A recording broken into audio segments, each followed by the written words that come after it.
guardará.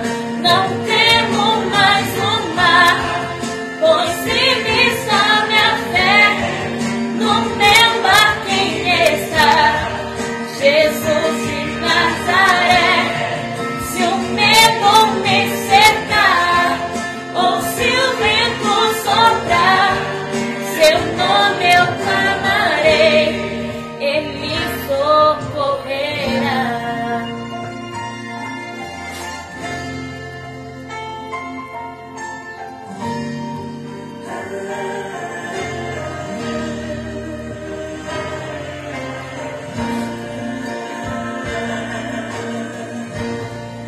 O vento balançou meu barquinho alto mar, o medo me cercou e quis me afogar.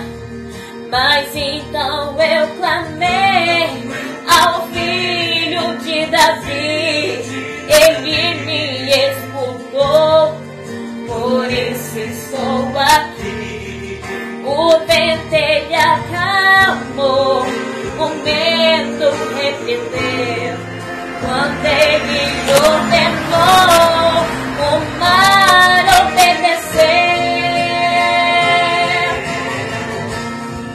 Não temo mais